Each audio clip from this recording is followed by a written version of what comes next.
கற்றுக்கலாம். First fast bowling. இதுக்கு நம்ம 2 ஃபிங்கரும் இப்படி இருக்கணும், ஸ்ட்ரைட்டாக இருக்கணும். இதில் கை இந்த விரல் பார்த்தீங்கன்னா இந்த இடத்துல இருக்கலாம், இந்த இடத்துல இருக்கலாம். ஆனால் இப்படி இருக்கக்கூடாது. இப்படி பவுல் பண்ணால் நம்ம கை உடலுக்கு வாய்ப்பு இருக்குது. இப்படி நம்ம வச்சுட்டு கரெக்டாக அந்த ஸ்டெம்பை நோக்கி குறி பார்க்கணும். ஸ்டெம்பை நோக்கி இப்போ நம்ம ஸ்டெம்பு குறி பார்த்து ஒரு அடிக்கும் போது அந்த ஸ்டெம்பில் இருக்கிறது முக்கியமான கைக்கு. ஃபஸ்ட்டு நம்ம இந்த மாதிரி நம்ம பிளாஸ்டிக் ஸ்டெம்பில் பார்த்தீங்கன்னா ஈஸியாக அந்த பேட்ஸ்மேன் அவுட் ஆகுன்னு சொல்லுவாங்க. அதுக்கு தான் இந்த பெல்ஸ். இந்த பெல்ஸ் வந்து ஆக்சுவலி பார்த்தீங்கன்னா பேட்ஸ்மேன் வந்து அவர் அவுட் ஆகும்போது இந்த பெல்ஸ் லைட்டாக பட்டாக்குள்ளே இது கீழே உள்ள சவுண்ட் வந்துடும். அதனால பேட்ஸ்மேன் அவுட்டுன்னு நம்மளுக்கு தெரிஞ்சிடும். அதனால இந்த பெல்ஸ் நம்ம எப்பவுமே கிரிக்கெட்டாக இருக்கணும். அடுத்தது நமக்கு முக்கியமாக தேவையான பால்.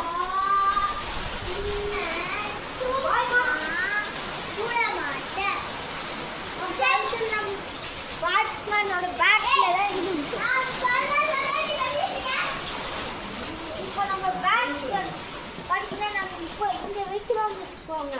நிறைய பேர் வந்து அதிகமாக வந்து பின்னாடி விடுவோம், சில பேர் பின்னாடி அதிகமாக கலர் தொட்டு விடுவோம். ஆனால் வந்து சில பேருக்கு மட்டும் நம்ம தொட்டு வைப்போம், ஆனால் பால் வந்து இந்த பக்கம் போய் கரெக்டாக இருக்கும். இந்த மாதிரி நிறைய இடத்துல நடந்துருக்கு. அதில் ஒரு எக்ஸாம்பிள் தான். நான் இங்கே இன்னும் பேட் வச்சு வச்சுக்கோங்க. பேட்டிங் வச்சு நான்